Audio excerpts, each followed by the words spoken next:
Wait. You're telling me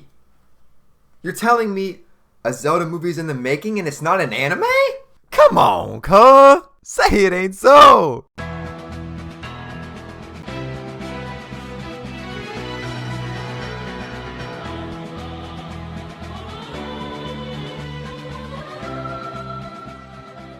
What's up, my homies?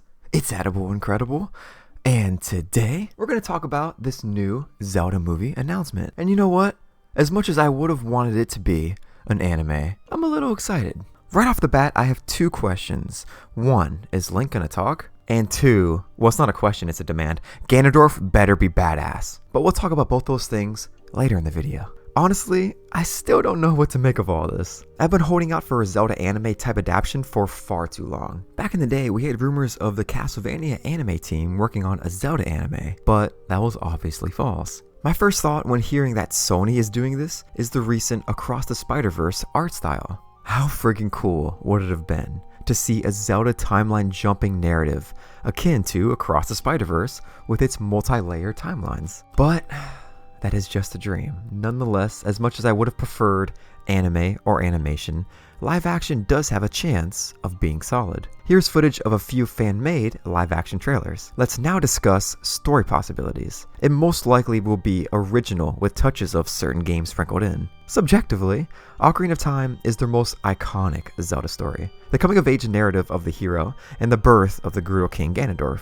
But since Tears of the Kingdom and Breath of the Wild are so fresh in people's minds, I could see a couple nods in their direction instead, sadly. I say sadly because they aren't my favorite Zelda stories, which is fine because story took a backseat to the world and gameplay. In Skyward Sword, the story was, for the first and only time, the centerpiece to the game. And Skyward Sword does hold some awesome moments that will be replicated well in an anime fashion, like Zelda almost kissing Link. But again, it'll probably be completely original to not hinder the creative process, which is fine. Another question that I feel pretty indifferent about is whether or not our hero, Link, will speak. It won't necessarily make or break the experience. Plenty of other elements will be the deciding factor for the masses. The Mario movie obviously had Mario talk, but I feel this translates a lot better in animation. Plus, Mario isn't known for being completely silent like Link is. Link is the Link to the player after all. So will Link in the live action be the Link to the viewer?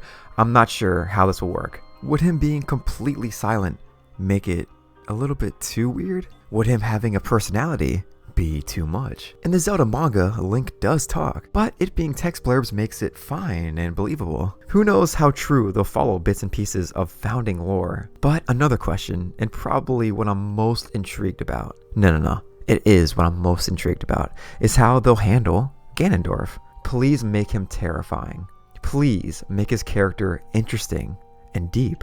Give him a reason why he's doing whatever he's doing. I feel like this is what could make or break this movie. Zelda stories in the past that are so well put together hinge upon an interesting villain, and so do a lot of movies and shows. A great example that I love to mention in like every video is The Wind Waker. We finally got a human side to the character of Ganondorf. Many other titles in the series don't dive into a genuine reason as to why he's a baddie. But if they dive deep into his backstory, into his character, and have his story relatable in some aspects to the audience, then it could be awesome.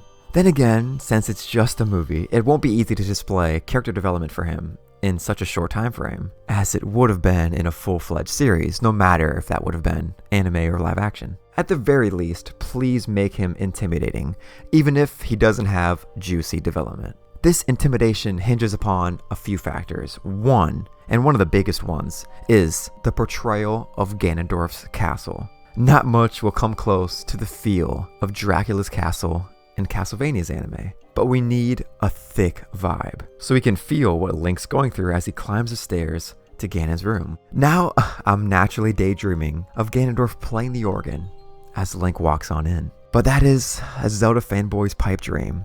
What is your biggest pipe dream for this movie? Let me know down below, and as always, I hope you all stay hyped. Peace.